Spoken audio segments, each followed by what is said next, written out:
It's a quick walk around. Start at the front. These have molded in handles, which is really cool. Come around here, there's rod tip protectors, so you can stage a rod really quickly. Shorter rods work better. Anything over 7 foot, it doesn't work too well, but it's a good place that you can stash it real quick. The pod here, I've got the fish finder mounted on there.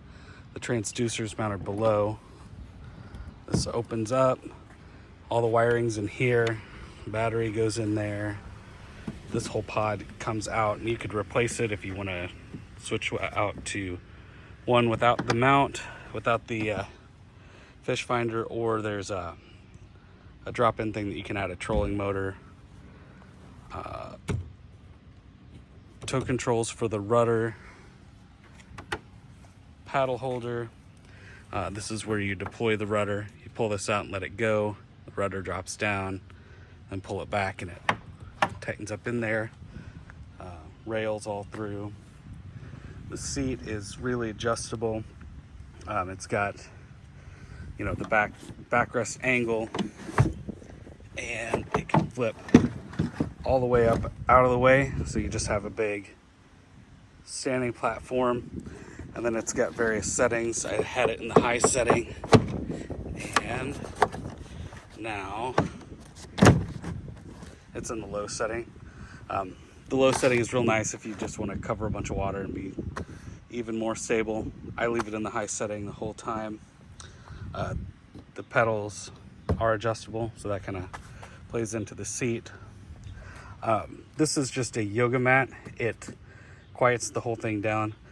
Makes it more comfortable to stand in. It doesn't look good, but there's no alterations here. It's just the screws are just longer and they go through the mat, and I'll provide the stock screws.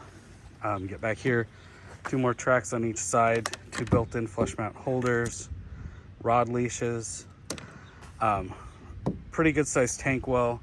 It won't fit the flambeau crate. It is not that wide, the tough crate, but I do have a regular milk crate with rod holders on each side that does fit. I added these pins. When I've got my crate in, the pins trap the C-Tug in there. The C-Tug is not going to come with it. I'm going to keep that for my other boats.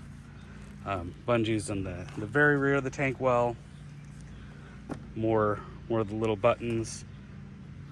The drain, the rudder that I talked about earlier. It's got the tow controls. You can deploy it as you need. It's really good to have that on this boat, not just to steer it, but specifically to keep it tracking straight. This whole design likes to wander. That definitely helps, especially in the wind.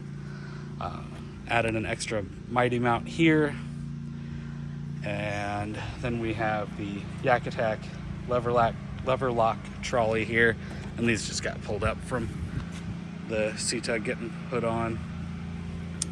This is just makes it easier for me to hook the anchor line through, and there we go. That's the full walk around.